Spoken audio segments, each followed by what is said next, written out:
I never thought I'd be the one to unravel the tightly woven tapestry of my family's legacy. But there I was, standing in the dusty driveway of my parents' sprawling ranch in Montana's Bitterroot Valley, feeling the weight of generations pressing down on me. My name is Emily Carson, and at 45, I'd clawed my way to a senior position at a real estate firm in Missoula, raised a sharp-witted 19-year-old daughter, and found love again with the steady guy my folks had finally warmed up to, or so I thought. Life out here in the West teaches you resilience, like weathering a sudden snowstorm in spring. But some family storms never pass, they just brew stronger. The invite had come via certified mail. All fancy, with embossed lettering on heavy stock paper. Hank and Martha Carson request the honor of your presence at their 40th wedding anniversary celebration. My mom's neat script on the envelope, as sharp as her tongue could be. I'd stared at it over my morning coffee. That old familiar twist in my gut kicking in. The kind that hits when the past refuses to stay buried. We ought to go, my husband Mark had said, peering over my shoulder. He'd only been hitched to this rodeo for 3 years, still holding out hope that fences could be mended with time. 40 years is a milestone. Means something out here where folks stick it out through droughts and blizzards. My daughter, Lily, had been all in when I called her at college in Bozeman, where she was studying environmental science. Mom, we've got to be there. When else will Graham and Gramps hit a big one like this? Her voice bubbled with that young optimism I'd lost somewhere along the line. Back when I learned that love in the Carson clan came with strings attached, like a lasso ready to yank you back if you strayed too far. I should have listened to my instincts. The ones honed from years of navigating family gatherings that felt more like cattle auctions than reunions. But Lily's enthusiasm wore me down. She'd been putting together a special gift, a custom map of the ranch's history, plotted with old photos and stories she dug up from county records. I'll drive down early Friday, she'd promised. Surprise them by showing up solo. Not just as your tag-along. Maybe that'll shift how they see me. The day of the party broke clear and bright. The kind of October morning in Montana where the mountains glow golden under the sun, and the air smells like pine and promise. Mark fiddled with his BOLO tie while I adjusted my denim skirt and boots, the practical outfit my mom had once nodded approval at during a rodeo. You look great, he said, planting a kiss on my forehead. Quit frettin'. But I couldn't shake the unease settling in like fog rolling off the Bitterroot River. Lily hadn't replied to my good morning text. Probably just crashed after a late study session. I told myself. College kids aren't exactly early birds. The ranch looked picture-perfect as ever for the shindig, long tables draped in checkered cloths under the big barn, string lights twinkling even in daylight, wildflowers from the meadow everywhere, Mom's favorites. Wyatt's shiny pickup was already parked out front. My older brother never missed a chance to show up first, solidifying his spot as the heir apparent to the family spread.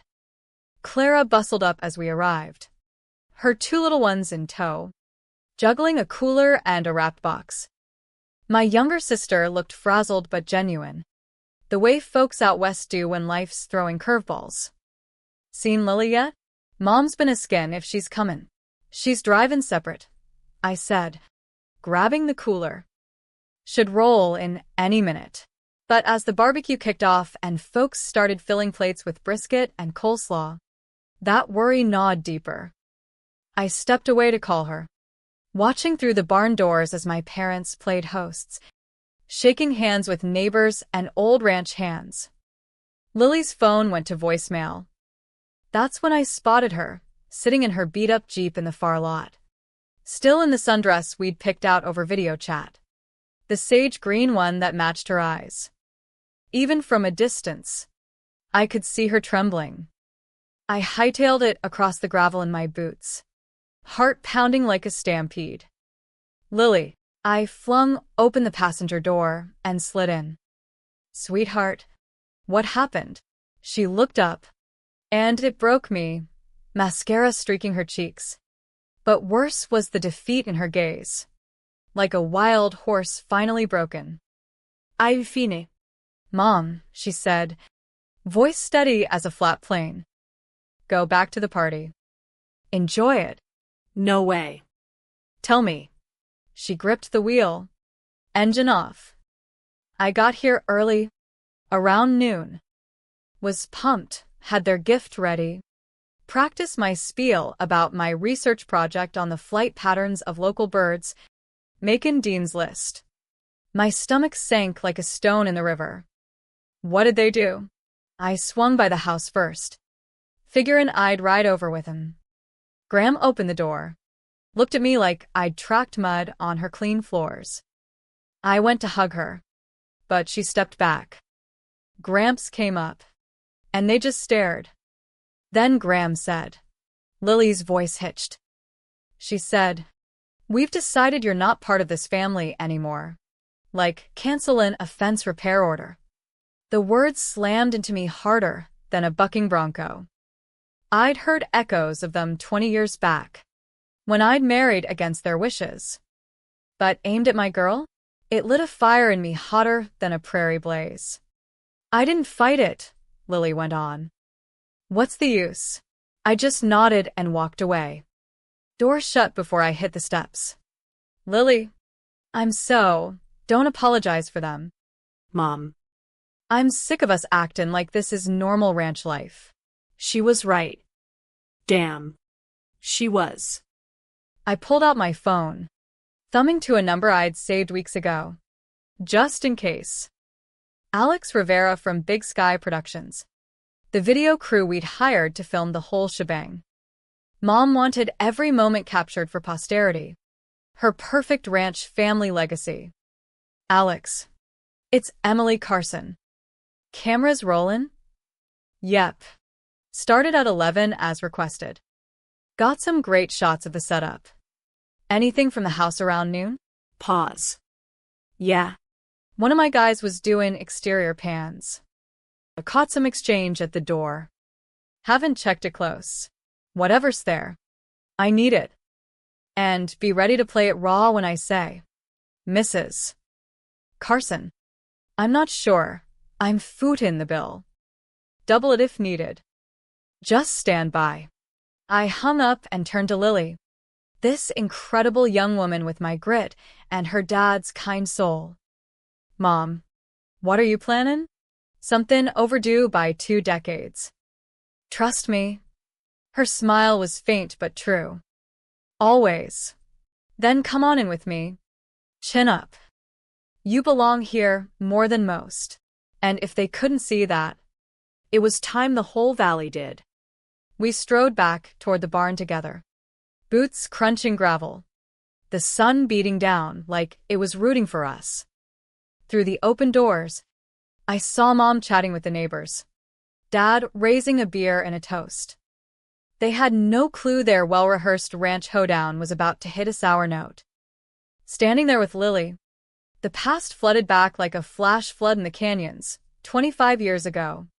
I was 20, home from college for Thanksgiving, squeezed into a flannel shirt Mom had approved, because even then, I couldn't pick my own without critique. "Emily, sit up straight," she'd snapped, fixing me like a show horse. "Wyatt's bringin' his gal from Stanford. Don't embarrass the family name." I'd faded into the background that dinner, sandwiched between Wyatt's accolades and Clara's cute kid antics.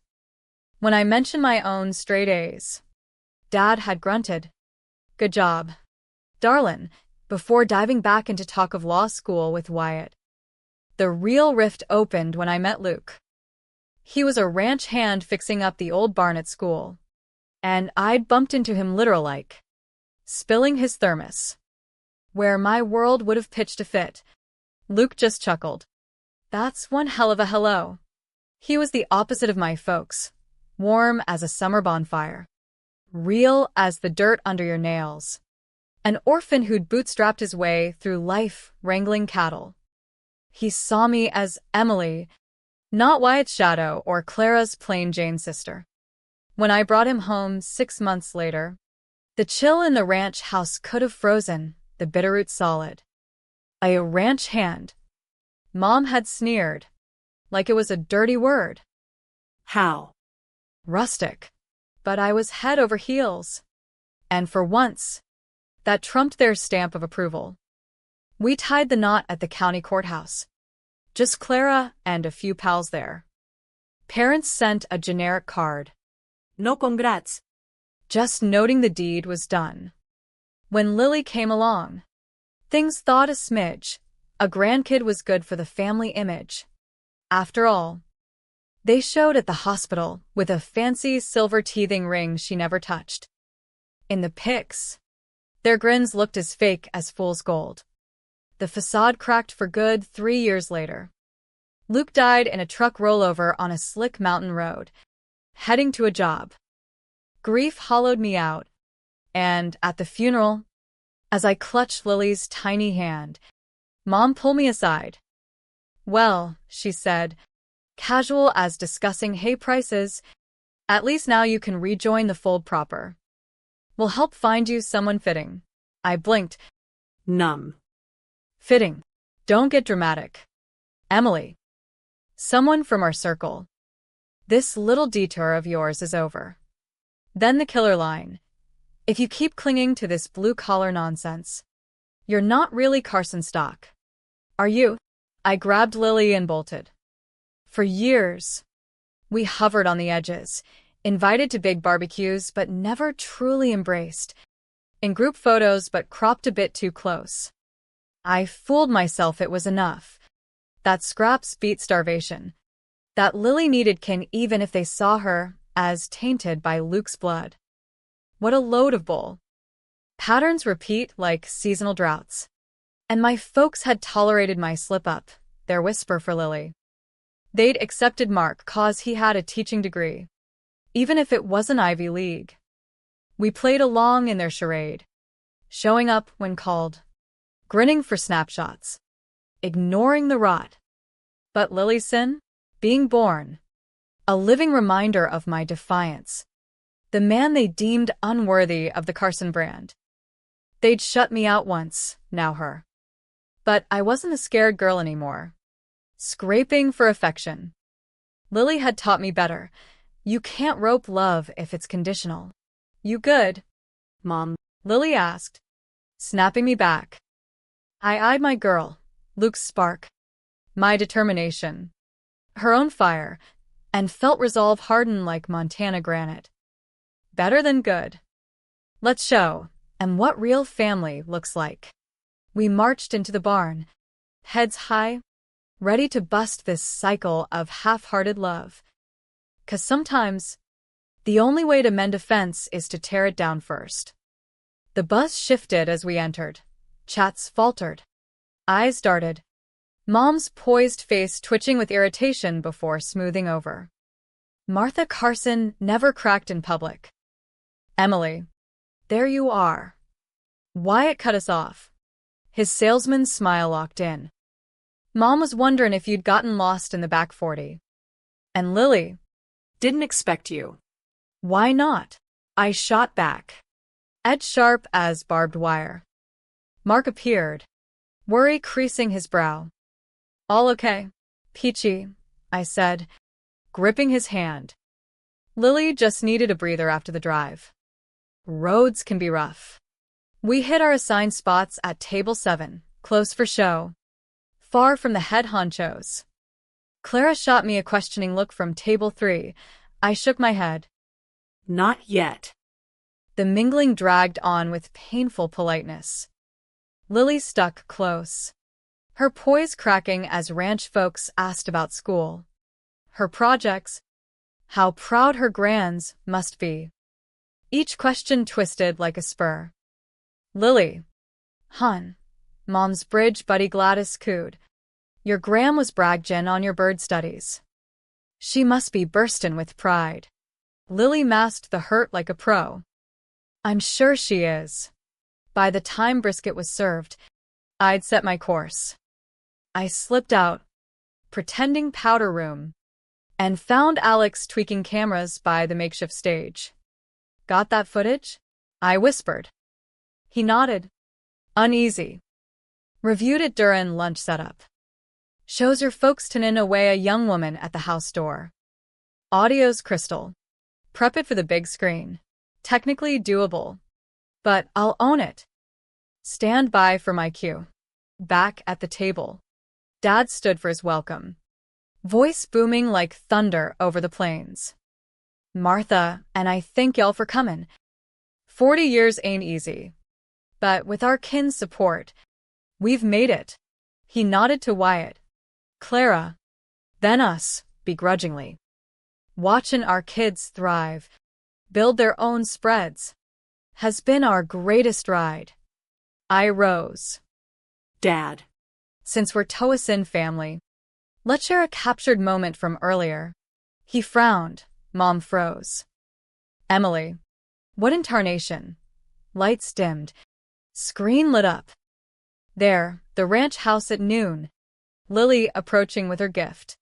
Hope shining. Parents at the door. The exchange. Mom's lips. We've decided you're not part of this family anymore. Door schlimm. Lily alone. Walking tall. Whispers erupted like a dust devil. Gasps. Dropped forks. Kill it, Mom hissed. But I was at the mic. That young woman, I said, voice steady as a rifle sight, is my daughter. Lily. Your granddaughter. And what you just saw, that's how the Carsons treat family when it doesn't fit their brand. The barn fell silent, save for a cough or two. Dad's face reddened like a sunset storm. Emily. This ain't the time. It's past time. I cut in. For 20 years.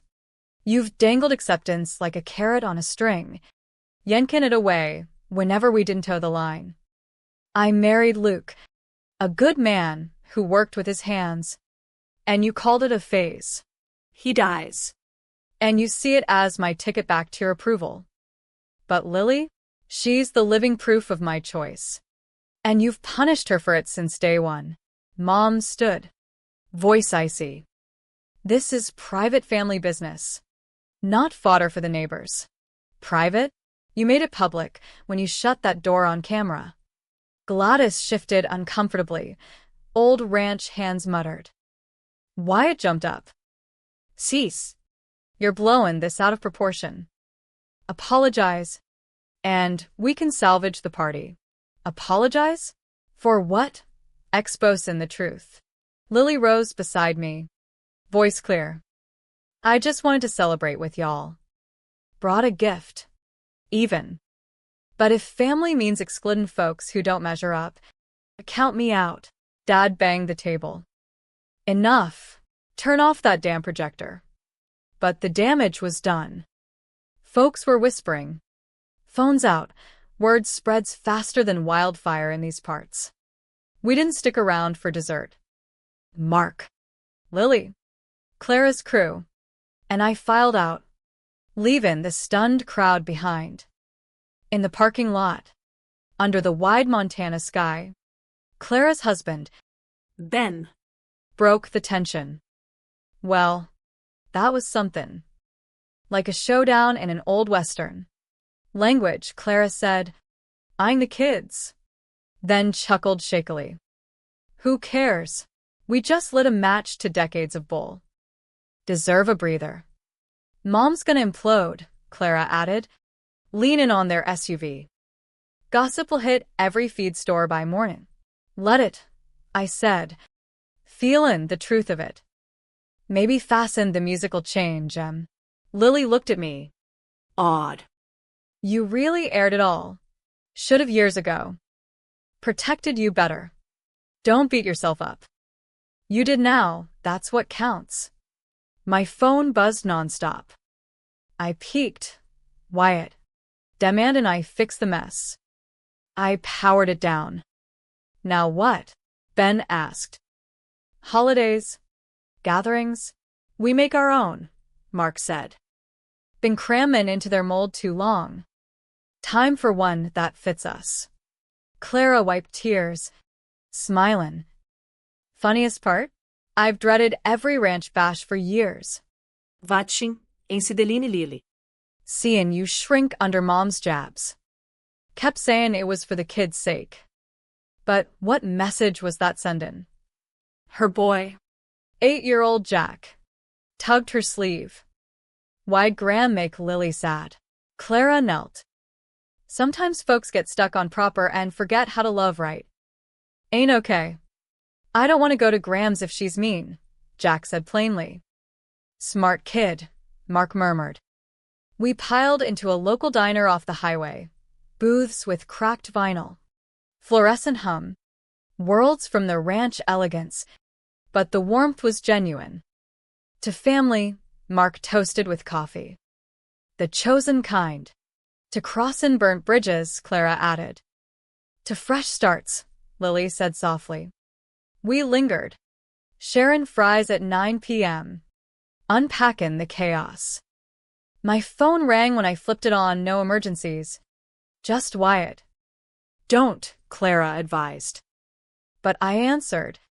On speaker. What? The ranch is in uproar. Guests want gift refunds. This is a cluster. Emily. Mom's devastated. Not my circus anymore. You wanted top dog, enjoy the cleanup. You can't ditch 45 years. Watch me. Click. Lily squeezed my hand. Proud of you, Mom. Of us, I corrected. Clara's phone pinged. Cousin Jess forwarded. Someone uploaded the vid to social media. 40 shares already. I groaned, but laughed. Mom's rep is her crown jewel. Maybe accountability'll stick, Mark said. Can't fake perfection with proof. We plan new traditions. Thanksgiving at Clara's. Christmas at ours. Birthdays with real cheer. Terrifying yet thrillin'. Like riding a green broke horse. Lily pulled me aside later. Thanks, Mom. Not just tonight. But choosin' me. Know it cost ya. I hugged her. Cost nothin' worth keepin'. Just old illusions. Love you unconditional. We headed into the night. Our picked family. Leavin' the fake one in the dust. For the first time in forever, I felt the wide-open freedom of the West. The next morning. Doorbell at 7:30. Mom on the porch. Envelope in hand. Lookin' polished despite the bags under her eyes. Emily. We gotta talk. No need. But she breezed in. Got something for Lily. Private. She's asleep. Lie, Lily and Mark were in the kitchen. But silence fell. I'll wait. Mom perched like she owned the place. Lily emerged, PJs and all. Spine straight. I'm up. Graham. What's up? Mom faltered at Graham. Wrote you a letter. Explains things. Lily didn't budge. Don't need it. Actions spoke loud. Please read it. Lily glanced my way. I nodded. Her call. She took it. Unopened. That all. Thought we'd chat. Clear the air. Ain't a misunderstandin'. You said it plain on cam. Mom turned to me. Edge creepin'. This is complicated. Social standin'. Legacy. Not my concern, Lily said. I'm done bein' your bargain chip. Mom's poise cracked. You're young. Families require compromise. I get it fine. You've compromised me forever. I'm no longer up for negotiation. Mark wandered in. Casual. Coffee before you head out. Mrs. Carson. The hint was polite. Mom gathered her things. Dignity frayed. This ain't over. When you cool off, we've pondered for years. Your love's too pricey. At the door. Her ace. The will. Emily. You're cutting yourself from a hefty inheritance. Keep it. Comes with too many strings. After she left, Lily opened the letter. We scanned it together, a slick mix of excuses, finger point, guilt hooks, and dangled acceptance if Lily respected traditions. She marched to the sink, Lia match. watched it curl to ash. Better? Mark asked, Yeah. like shut in a rusty gate. By noon, the family network buzzed like bees in a hive. Calls, texts, emails, opinions flying. Most back the folks. Old ranch ties run deep. But surprises popped up. Cousin Jess with a thumbs-up emoji. Dad's old foreman saying he'd always respected my grit. Wyatt left voicemails threatening lawsuits, defamation, emotional distress. I shot him to my attorney pal, in case he bites.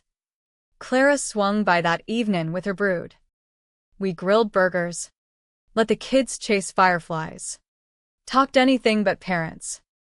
Most relaxed kin time and ages. Best part, Clara said. Clear in plates. No more dreadin' holidays. No seat charts hidin' Lily.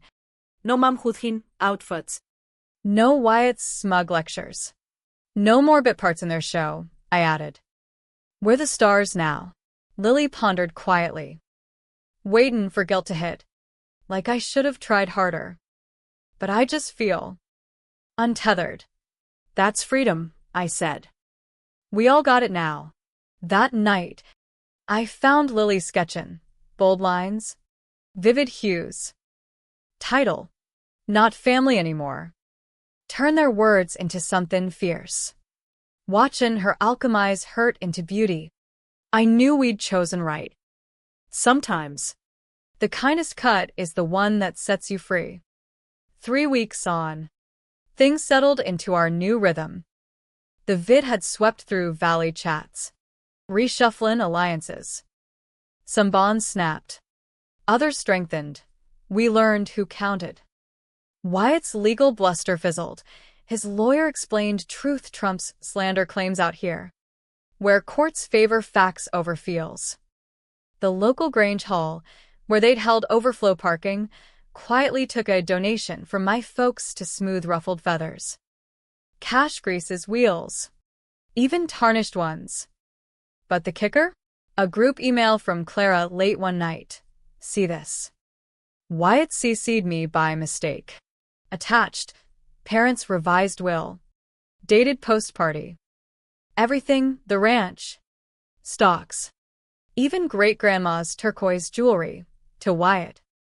Clara and I, ghosts on 30 pages of legalese. Well, that was quick, Mark said over my shoulder. Waited for the burn. But felt only relief. Vindicated. Like seeing a mirage dissolve. They're welcome to the myth, I told Clara on the phone. Both of us Logan. Lily shrugged. Never counted on it. Can't lose air. Fate chuckled too. Days later. Call from Ethel Hayes. Mom's quilting circle pal. Emily. Horrified by that mess. Rethinkin' my own estate. Wanna back Lily's studies. Girls chasin' dreams need a leg up. Ethel wasn't alone. Several in the old guard. Repulsed by the vid. Reached out. Not just funds, but real ties, folks eager for Lily's updates on bird migrations. Her campus life. Suddenly, she had bonus grands invested in her spark. The showdown hit at Thanksgiving. We were at Clara's cozy spread, smokin' a turkey in the pit. Something Mom would have called uncouth. Wyatt showed at the door. Here to offer olive branch. Folks'll consider patchin' if you apologize public-like for the humiliation. Pass. Clara and I synced. Be sensible. Tossin' kin over ego. Choosin' kin over blood, Lily said from behind. Big difference. Wyatt's mask slipped to scorn. When you come beggin', won't happen, I said. You got the loot. The land. The Lone Star status. Savor it solo. He peeled out in his truck, heading back to a table with gaps. King of a lonely empire. You holding up, Mom? Lily asked. Solid. Small. Check if Mark scorched the bird. Our table was rowdy, kids squabbling over legs. Ben krekkin corny elks. Clara's pup begging. Messy. Loud. Real. Toast, Mark said. Glass up. To chosen family. Choose sin us back. To bridges worth torchin', Clara added. To closing doors for better ones, Lily chimed. To be in not family, and find in our true herd, I rapped. Glasses clinked. Beer for grown-ups. Cider for young uns. Tomorrow'd bring fresh trails. But tonight, wrapped in unconditional warmth, we were rooted deep as lodgepole pines. But life ain't all clean breaks.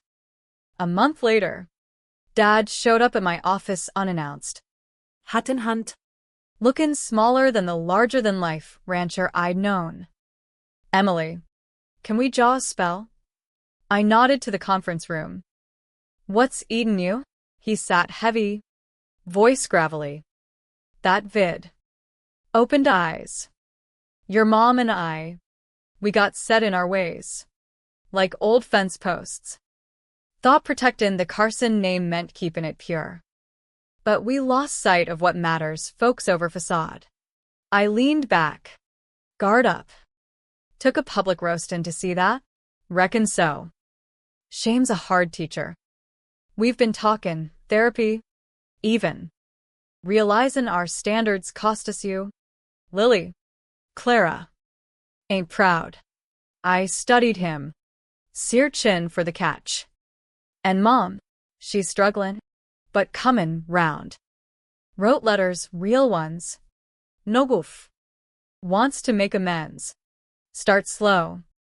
No strings. What 'bout the will? Wyatt's Hall. Dad sighed. That was knee-jerk. We're revisin', fair shares. But more and money. Time. Ears. Hearts. It wasn't a fairy tale flip, but genuine cracks in the armor. We'll see, I said. Actions over words. He nodded. Standin'. Fair enough. Tell Lily. We're sorry. Truly. He left, leavin' me ponderin'. That evenin', I shared with the family. Think it's real? Clara asked. Maybe. But we ain't rushin' back. Lily thought deep. If they're willin' to learn, maybe give 'em a shot. But on our terms. Over months. Tentative steps, coffee meets. No ranch bump. Mom listened to Lily's passions without judgment. Dad shared old stories without hierarchy. Legal side? They consulted a mediator for family sessions, clear boundaries. No threats. Wasn't perfect. Old habits died hard. But the lesson sunk in light and humane. Family ain't blood or bucks. It's choosin' love daily. Unconditional as Montana skies. We rebuilt. Not the old fortress, but a flexible corral. Room for growth. In the end, that anniversary storm cleared the air, teachin' us all that revenge can spark redemption if tempered with heart. We emerged stronger. A blended herd under the big sky. Provin' even deep roots can bend without breakin'.